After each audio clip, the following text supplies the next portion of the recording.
Hey everyone, Digital David here. Today I'm going to be unboxing, reviewing, and setting up this Tessan Smart Dimmer 3-way switch for you all. They did send me this product review, but any opinion expressed in this video is strictly my own. That being said, if you're interested in this product, the link to it will be in my video description below. Please go ahead, check it out, do your shopping from there.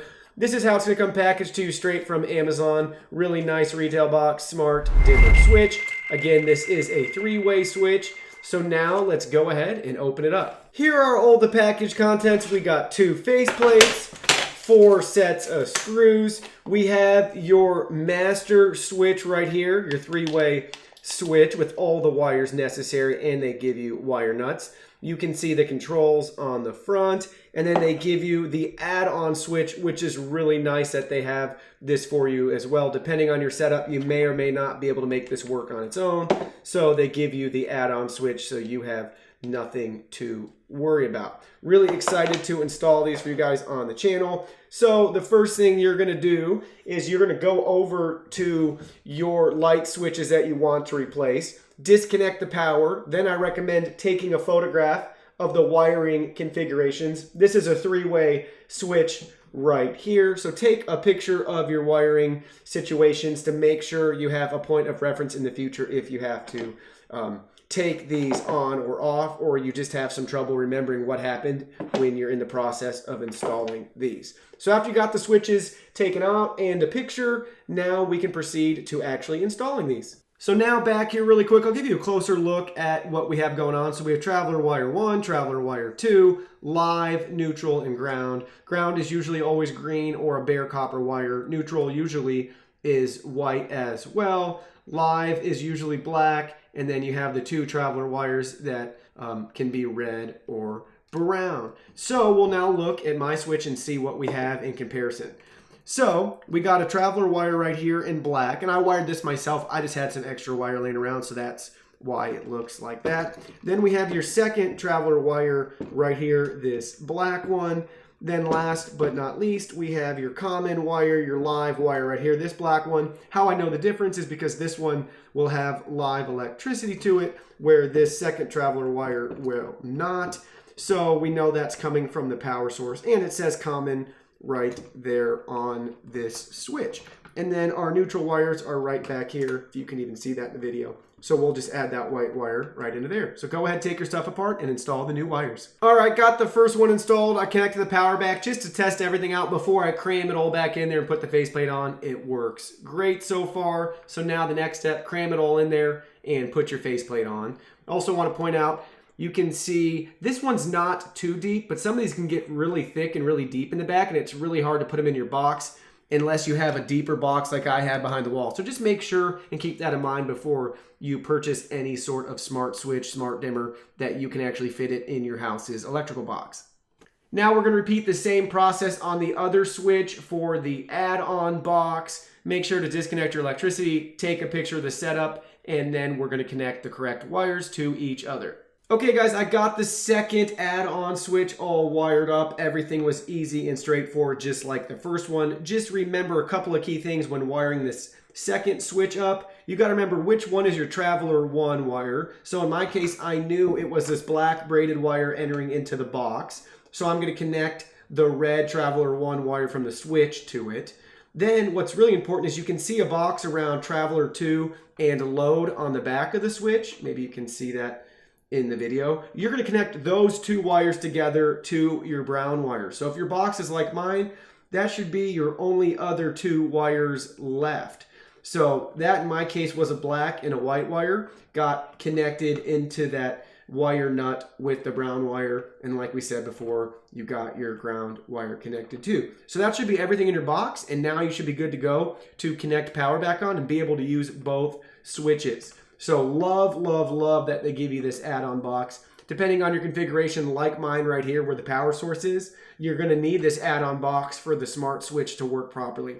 Some cases, depending on how your wires are laid out, you can just get away with using one if you have a neutral wire in the box that's furthest away from the power source. In my case, I did not.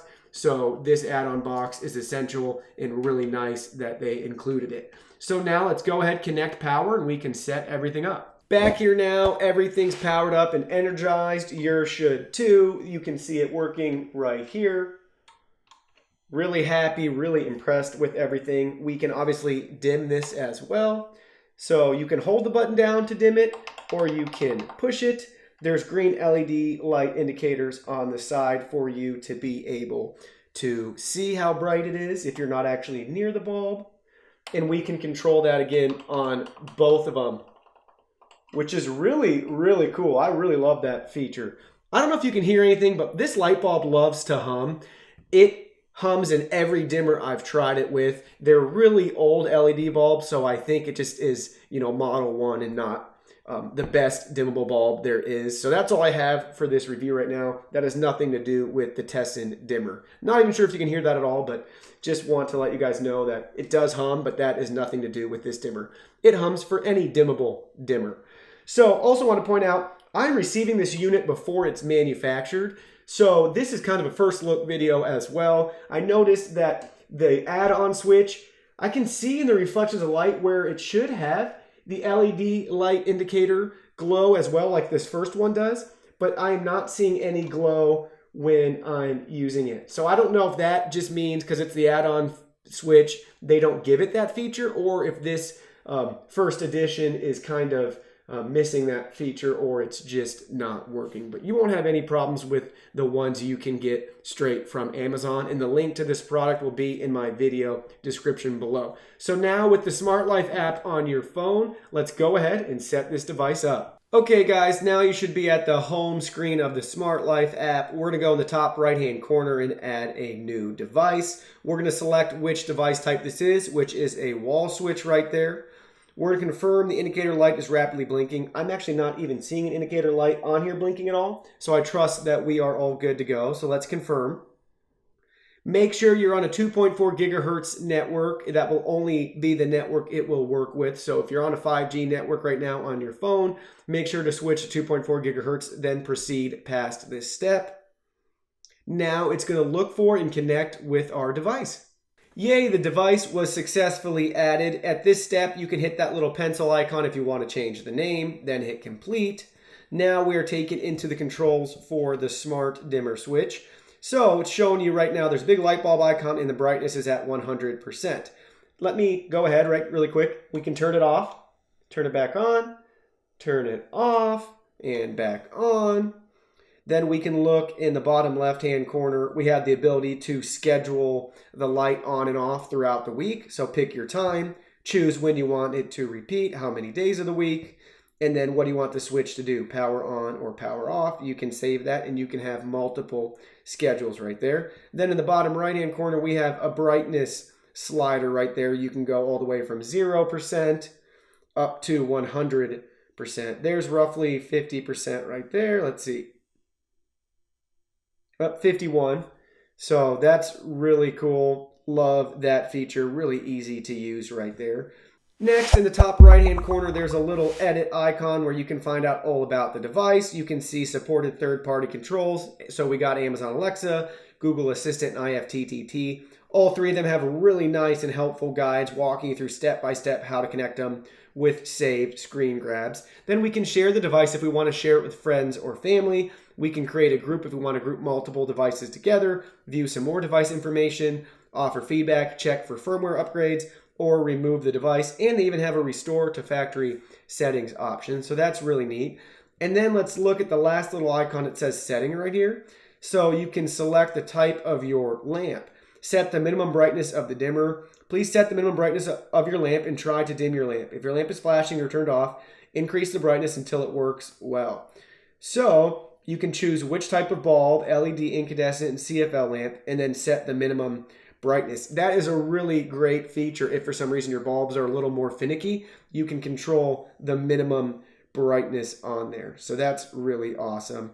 Then you can lock those settings down as well and save them. So that's really a neat feature, really wonderful, guys.